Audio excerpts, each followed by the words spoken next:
세금은 물러가게 도와주시고 하늘이 지혜가 인재하게 하시옵소서. 아멘. 예수님 이름으로 기도합니다. 아멘. 예수님은 이 땅에 오실 때에 하나님의 아들로서 온 세상의 구주로 메시아를 세상에 오셨습니다. 하지만 이 사실을 알고 있었던 사람은 예수님 육신의 아버지 요셉, 어머니 마리아밖에 알지 못했습니다.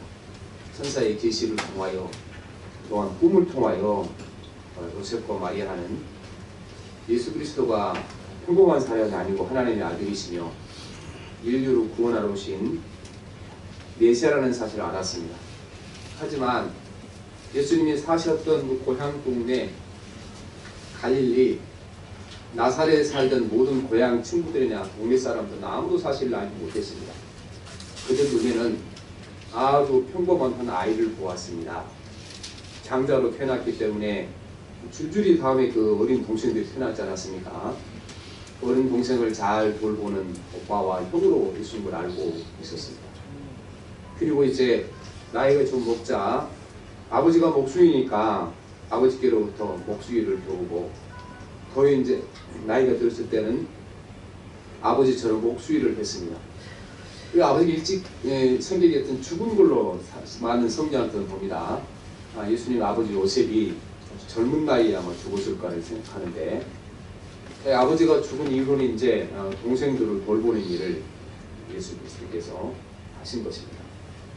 어느 날 예수님이 소문을 들었습니다. 이 세례자 요한이라는 사람이 요단강 가에서 광야에서 기인처럼 송환하는데 말씀을 선포하면 많은 사람들의 감동을 주고 거기에 세례를 받고 끊임없이 많은 사람이 모여든다 이 얘기를 들었습니다. 이 세례 요한의 이야기를 들었을 때 예수님 마음 가운데 성령의 감동과 감화가 일어나서 이제 뭔가 내가 이제 목수의 아들 예수로서의 삶을 마치고 이제 인류를 구원하는 메시아로서 하나님의 아들로서 내 사역을 시작할 때가 됐다 를 느끼게 되었습니다. 그래서 이제 세례 요한의 설교하는 곳에 가서 예수님도 세례 요한의 설교를 들었습니다. 그리고 설교 말씀을 드리면서 예수님께서는 이제 자신의 사명 인류를 구원하라는 하나님의 뜻을 실현하기 위해 구원자로 나서기 시작했습니다. 그래서 이 세례 요한의 삶과 모든 설교 말씀은 한 가지에 초점이 맞춰져 있습니다. 평범한 목수의 아들로 살아가는 예수 그리스도가 이젠 인류를 구원하시는 구주로서의 새로운 삶을 살아가도록 길을 열어주는 일을 이 세례 요한이 자신의 삶과 설교를 통하여 드러냈던 것입니다. 세례 요한의 삶이 그리스도를 세상으로 구원자로 나가도록 길을 열어주는 일이겠습니다. 그래서 오늘 3장 3절 말씀 보면 그는 선지자 이사야를 통하여 말씀하신 자라 이르시되 광야에 외치는 자의 소리가 있으리되 너희는 주의 길을 준비하라 그가 오실 길을 복귀하라 하니라 하겠습니다. 이 말씀은 주님이 오시기 전에 800년 전에 이사야 선지자가 하신 말씀인 것입니다. 이사야 선지자가 하신 말씀대로 세례 요한이 광야에서 외치고 설교하고 말씀을 전포했는데 그것은 예수 그리스도의 구원자로서 길을 가도록 길을 준비하는 데 있다 그 말씀입니다. 이제 목수의 아들, 평범한 목수의 아들로 삶을 끝내고 인류를 구원하기 위한 구원자로서 길을 가도록 그 길을 미리 준비하는 일을 세례 요한이 했다는 말씀입니다. 그래서 우리는 먼저 이 말씀 가운데 하나님께서는 모든 일을 준비하시고 한다는 사실을 꼭 기억을 하셔야 되는 것입니다.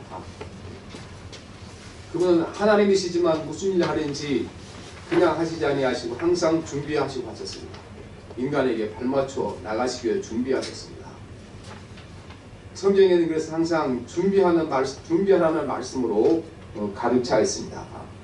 오늘 말씀의 핵심 주제는 아니지만 우리는 이 말씀과 함께 세례 요한이 주님의 길을 예비했다는 말씀을 듣고 우리는 항상 준비하는 삶을 살아가야 됩니다.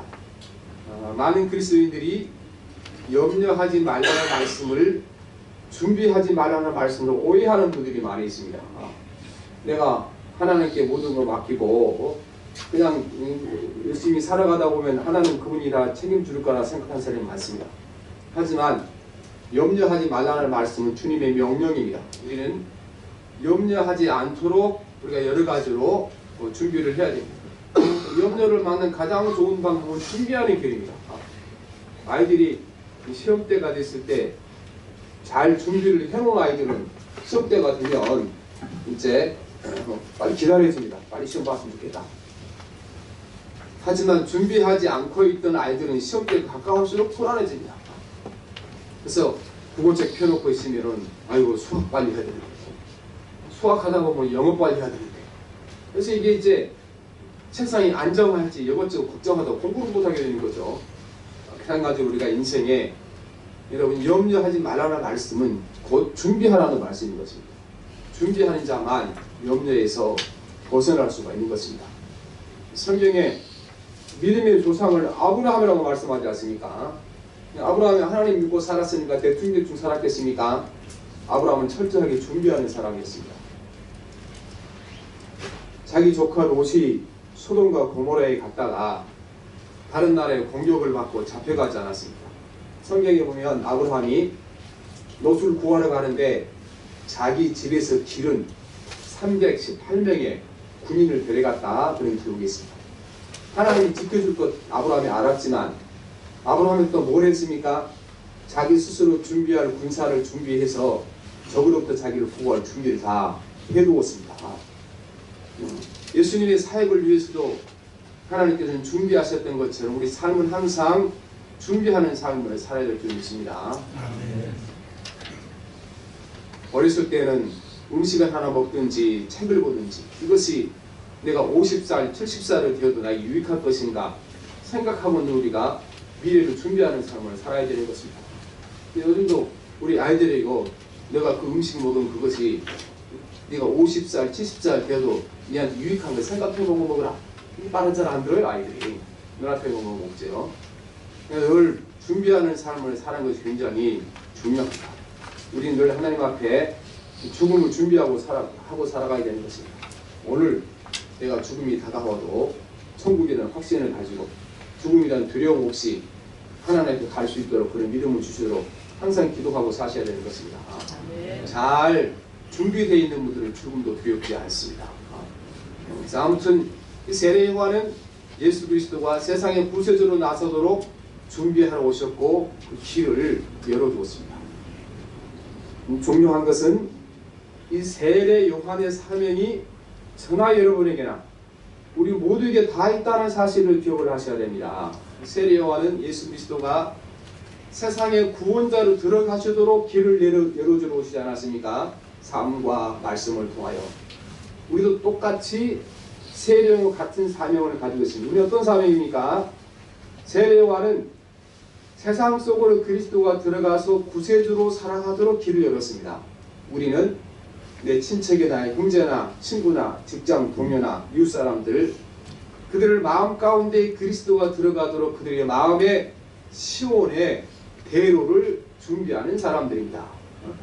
지난번에 전도 세미나 때 그 목사님이 전도를 3단계로 간단하게 설명하지 않았습니까? 첫 번째는 누구를 전도할 것인가? 기도하고 정하라. 두 번째는 그들이 마음의 문을 열도록 사랑을 베풀고 친절을 베풀고 봉사하고 섬기라고 했잖아요. 바로 이 봉사하고 섬기고 친절을 베푸는 단계가 그들의 마음의 문을 여는 것입니다. 그렇게 마음의 문이 열리지 않는 상태에서 백날 복음을 전하고 예수님 얘기해도 아무 소용없습니다. 우리가 다른 사람 마음 가운데 시온의 대로를 열어야 되는데 그 방법이 그들에게 사랑을 베풀고 친절을 베풀고 그들을 섬길 때 그들의 마음 가운데에 시온의 대로가 열리고 그곳에 말씀을 전할 때 복음이 들어가게 되는 것입니다.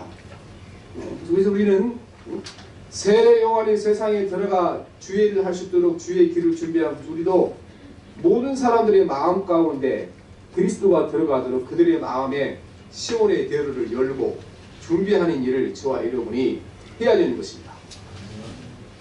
어떤 집사님 한 분이 젊었을 때 세를 들어 살았는데 그 주인집이 권사님이 있어서 권사님이 늘 음식도 갖다 주시고 늘 또 위로하시고 어려운 일 생기면 같이 도와주시고 또 나중에 결국 권사님 때문에 이제 자기 마음의 문을 열고 교회를 가서 예수를 믿었다. 이런 이야기를 저에게 들려준 집사님이 계셨습니다. 그 집사님에게 세례 요한은 누구 계십니까? 권사님이 세례 요한이지 않습니까? 그러니까 친절과 또 섬김과 사랑과 봉사를 통하여 예수님께 마음을 열도록 해줬으니까 그분이 바로 권사님이 바로 그분에게 있어서는 그 집사님에게 있어서는 세례 요한이 되는 것입니다. 우리가 바로 세례 요한의 삶이라는 그 사명입니다. 예수 그리스도가 다른 사람의 마음속에 들어가도록 그분들에게 마음이 열도록 사랑과 친절을 베푸는 것을 우리가 해야 할 일인 줄 믿습니다. 그러면 우리가 어떻게 해야 사람들의 마음의 문을 열게 할 것인가? 오늘 세례 요한의 삶과 그의 설교를 들어보게 되면 그 방법이 여기에 나와 있습니다.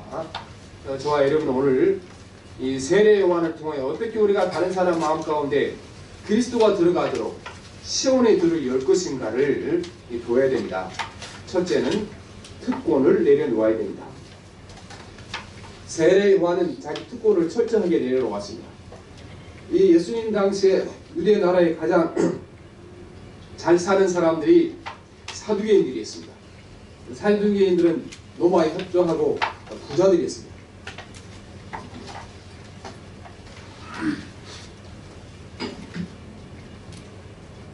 이 사두개인들의 출신이 다 제사장 출신입니다. 지금도 우리가 금수저, 흑수저에서 이제 부모를 잘 만나는 것이 자기 남은 인생에 얼마나 크게 영향을 미친가를 말하고 있는데 이때 당시에는 정말 그 영향력이 컸습니다. 제사장 집안에 태어나게 되면 태어난 자체로 축복입니다.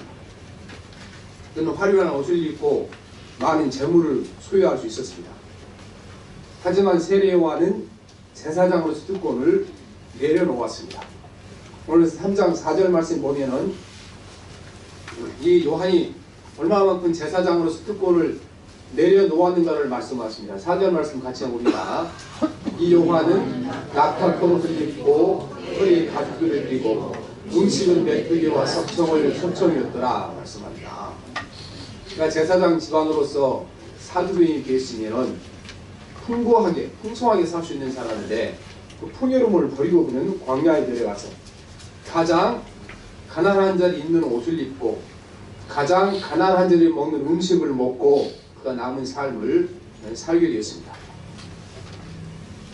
사도 바울도 복음을 전할 때 자기는 권리를 내려놓았다고 말씀하십니다. 권리를 고린도전서 9장 12절에 보면 너희에게 이런 권리를 가졌거든 하물며 우리일까 보냐.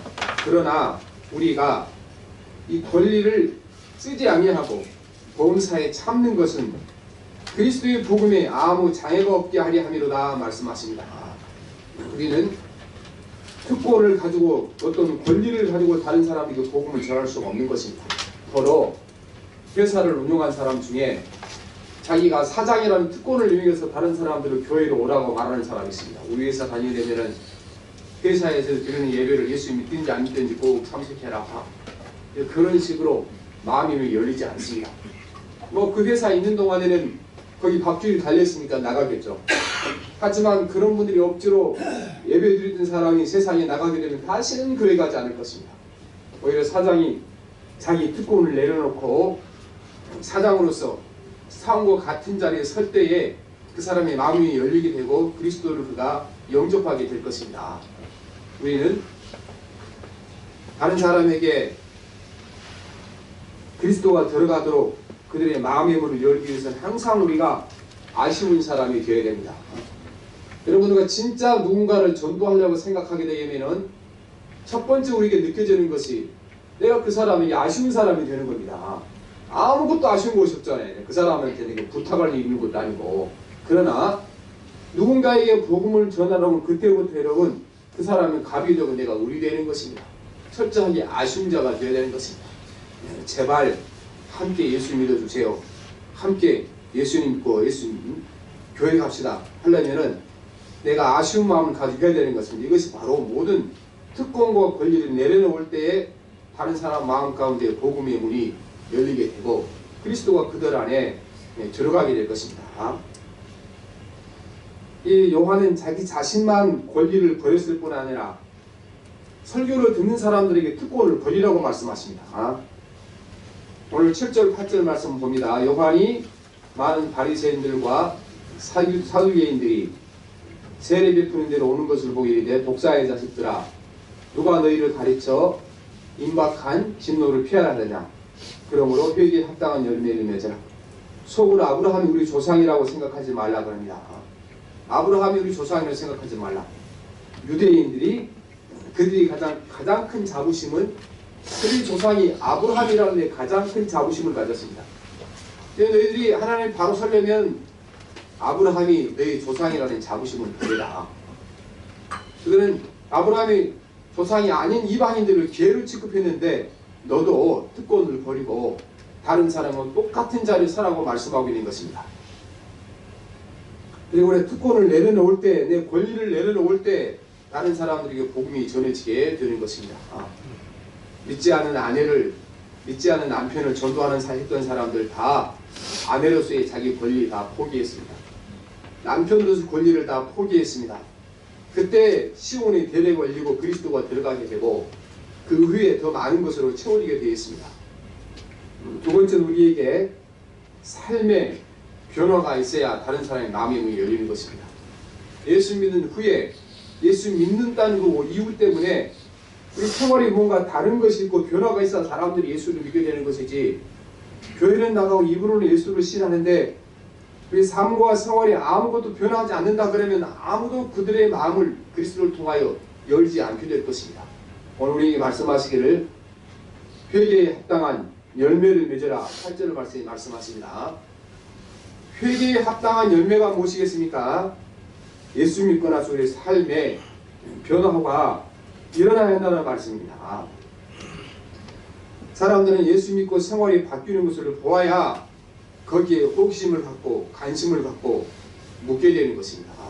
예술로 천국을 말하는데 살아가는 모습이 자기가 똑같이 살아가는데 어떻게 말하겠습니까? 그들이 천국이 있다고 하지만 살아가는 모습은 나와 똑같구나. 무슨 관심을 예수님이 갖겠습니다. 그들과 다른 무언가 우리 삶에 분명히 나타나야 그들에게 복음을 전할 수가 있게 되는 것입니다. 주변에 우리는 알코올 중독자나 그 다음에 이렇게 뭐 나쁜 짓을 하는 뭐 도둑질을 하는 사람들이나 습관적으로 하는 사람들, 이런 분들 가운데 대개는 보면 원하는 사람은 아무도 없습니다. 다 내가 이렇게 살아서는 안 되는 건데 합니다. 근데 그런 사람들 가운데 상당히 많은 사람들이 나도 교회를 나가볼까?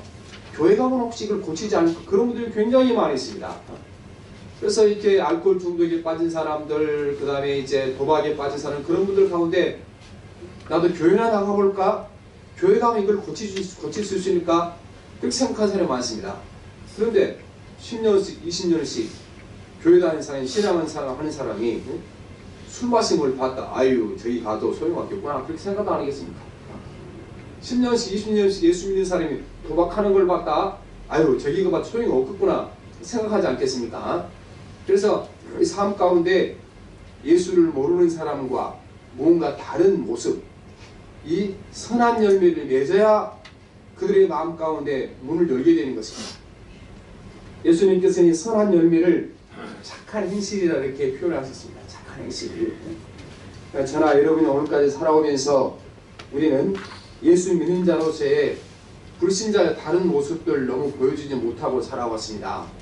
이제는 정말 그리스도인에서 우리가 성경책을 손에 들고 다니고 교회 와서 예배드리는 외에 우리 삶에 그리스도의 향기가 분명히 나타나도록 삶을 살아갈 때에 그들이 마음 가운데 시온의 대로가 열려 복음을 전하면 그들이 믿게 될 것입니다.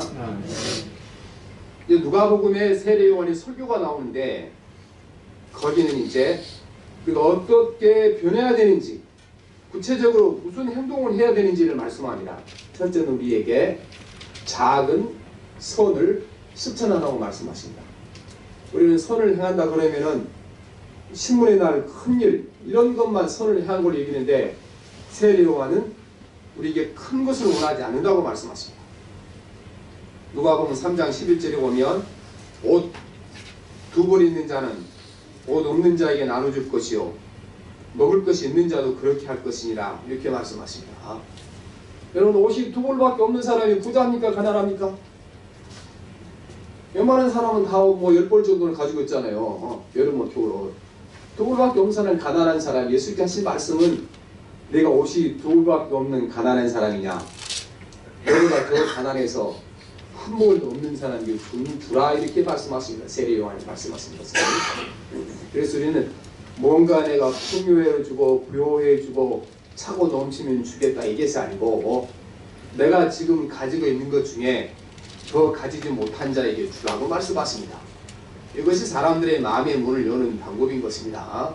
이 말씀을 보면서 저도 참 너무나 하나님이 부끄럽고 또한 이제 하나님 보시기에 회개할 일이 많구나 이런 생각을 했습니다.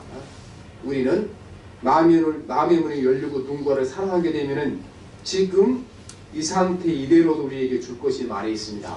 옷 두 벌인데 한 벌도 없는 자에게 주라고 말씀하기 때문에 그렇습니다. 우리는 돈이 없어도 줄 것이 많이 있습니다. 우리가 이제 용서해 준다 그러잖아요. 칭찬해 준다 할 수 있습니다.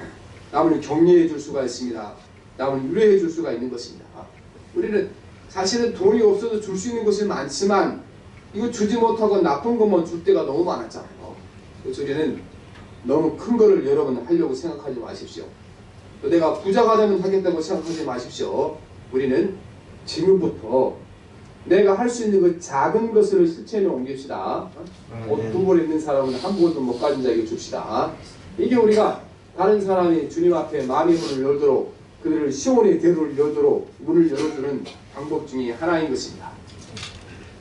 다음에 우리는 정직하고 성실하게 살라고 말씀하십니다. 누가복음 3장 12절에 보면 세리들도 세례를 받고자 하여 와서 이르되 선생님 우리가 무엇을 하리까 이르되 부가 된 것 외에는 거두지 말라 하고 그랬습니다.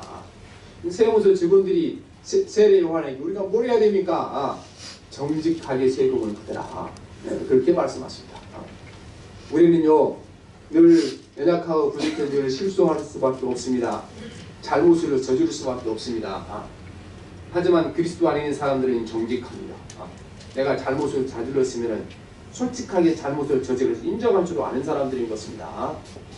내가 늘 넘어지고 실수할 수 있습니다. 우리에게 완벽한 것을 요구한 것은 아니고 주님은 우리에게 정직하기를 원하는 것입니다. 잘못했으면 잘못을 인정하고 실수하면 실수를 인정할 것을 말씀하는 것입니다. 오늘 아침에도 우리 장로님과 말씀하시다가 이렇게 말씀해 주시는데 참 내가 잘못이 많구나 깨닫고 우리 장로님 이렇게 말씀해 주시니까 너무 감사한 거예요. 깨닫게 해주시고 깨우쳐 주시니까 그렇지 않습니까? 그래서 이제 우리 장로님이 이제 저보다 연세가 많아서 형님 같으니까 이제 들어도 덜 부끄럽지. 나중에 이제 연세가 작은 장로님들이 이렇게 이렇게 안 하겠다 그래서 얼마나 부끄럽겠어요. 그래서 오늘 형님 같은 장로님 모시는 거 정말 감사하다. 그런 생각을 제가 했습니다. 그래서 예수 믿는 사람 여러분 잘못하면 잘못했다 그래야지. 근데 예수 믿는 사람이 인정하기 어렵습니다. 왜냐하면은 모든 사람이 나를 이렇게 정직한 사람으로 봐주고 또 나를 선한 사람으로 봐주는데 갑자기 내가 선한 사람 아니다 정직하지 못하다 이거 여러분 인정하려고 그래 벌써 얼마나 어렵겠습니까? 그래서 여러분 교회에서 교인들이 싸우면 화해하기 어렵습니다. 왜 어려운가? 자기가 평생 예수 그리스도 안에서 선한 사람으로 다른 사람한테 인정받아서 살아왔는데 어느 날 갑자기 이 자를 내려놓아야 되거든요. 나도 선하지 못하고 나도 정직하지 못하고 나도 실수가 많은 사람 이거 인정해야 되는 게 어렵지 않습니까? 우리가 그렇게 정직할 때 다른 사람들의 마음의 문을 열게 되는 것입니다. 예수님께서 바리새인들과 서기관들을 위선자라 말씀하시는데 위선자라는 말이 다 다른 뜻은 무엇입니까? 정직하지 못하는 것입니다. 정직하지 못하다. 우리는 하나님 앞에 또한 우리 삶을 성실하게 살아가야 되는 것입니다. 우리가 정직하고 성실하게 사는 모습을 보일 때 다른 사람들이 마음의 문을 열고 그리스도를 받아들이게 될 것입니다. 다음에 우리에게 주어진 것에 만족하라고 말씀하십니다. 군인들이 물었습니다. 세례 요한에게 우리가 무엇을 해야 됩니까? 새 요한은 말합니다. 사람에게 강탈하지 말며 거짓으로 고발하지 말고 받는 금료로 족한 줄을 알라. 족한 줄을 알라. 군인들이 남을 강탈한 것은 족한 줄을 몰랐기 때문에 그렇습니다. 이제 지난 금요일 날 우리가 케네스 배 선교사님에 대한 동영상을 보았습니다. 금요일 날 저녁으로 계속 우리가 한 20명 그 동영상을 보려 하는데, 거기 봤더니 그분 간증 중에 중국에 가서 북한에서 넘어온 그 탈북자를 보았다 합니다. 그분이 이제 중국에 와서 예수 그리스도 영접했는데 선교사에 물었어요. 당신이 여기 와서 살아가는데 우리가 무엇을 도와줬으면 좋겠냐 그랬더니, 선교사님, 제가 중국에 와서 예수 그리스도를 만났기 때문에 저는 뭐 부족한 것이 아무것도 없습니다. 여기 한 가지 소원이 있다 그러면은 우리 동포 저 북한 땅에다가 선교사님 말씀 전해준 것이 내 유일한 소망입니다 그랬습니다. 북한의 고향을 두고 떠나와서 중국에 살아가니까 필요한 것이 얼마나 많았겠습니까? 그런데 그분이, 이 선교사님, 나는 필요한 것이 없다, 예수가 있으니까 충분하다 했다는 것입니다. 여러분, 예수 믿는 사람들이 예수가 계심으로 말미암아 충분하다는 삶의 태도를 보여야 많은 사람들이 마음의 문을 열게 될 것입니다. 아멘. 예수 믿지 않는 사람은 똑같이 우리가 돈에 헐떡이고 세상 명예에 헐떡이고 세상 영광에 헐떡이고 살아가면은 예수 믿는 사람은 안 믿는 사람이라 도대체 다른 것이 뭐냐 이렇게 말씀하지 않겠습니까? 세례 요한은 예수 그리스도가 구원자로서 활동할 수 있도록 시온의 대로를 열어주고 이 세상에 왔고 그 직분을 잘 감당했습니다. 우리 역시 새 영혼 같은 사명이 있습니다. 모든 불신자의 마음 가운데 그리스도가 들어가도록 그들의 마음에 시온의 대로를 열어야 하는 사명이 우리에게 있습니다. 그 사명이 우리는 친절과 섬김과 봉사를 통하여 우리에게 이루어질 것입니다. 아멘. 그러니까 우리는 예수 믿는 생활의 변함으로 말미암아 오늘부터 우리가 작은 선을 실천하고 때로는 부끄럽지만 정직하고 성실한 삶을 통하여 또 우리가 예수 그리스도만으로 만족한 삶을 보여줌으로 말미암아 모든 우리 형제와 이웃과 같은 직장 생활하는 사람들에게 예수 그리스도 그들의 마음까지 들어가도록 우리 심령에 시온의 대로를 열어주는 우리는 이 세례요한의 사명을 오늘 우리가 우리 삶의 현장에 잘 감당해야 되겠습니다. 하겠습니다. 살아계신 하나님 아버지, 세례요한을 보내셔서 예수 그리스도가 구원자로 나서도록 길을 준비하시고 세상의 구원자로 나서도록 이끌어주신 하나님 아버지, 이제 우리도 세례요한처럼 모든 불신자들에게 그들의 마음 가운데 예수 그리스도가 들어가도록 그들의 마음에 시온의 대로를 열어주기 위하여 섬김과 봉사와 또한 사랑을 통하여 시온의 대로를 열게 하여 주시옵시고 그들의 마음에 복음이 들어가도록 길을 여는 사람 되게 하여 주시옵소서. 2018년 이제 그래 큰미동 교회가 전도의 역사가 일어나게 도와주시고 불신자가 믿고 주님께 돌아오는 역사가 일어나게 하시옵소서. 예수님 이름으로 기도합니다. 아멘.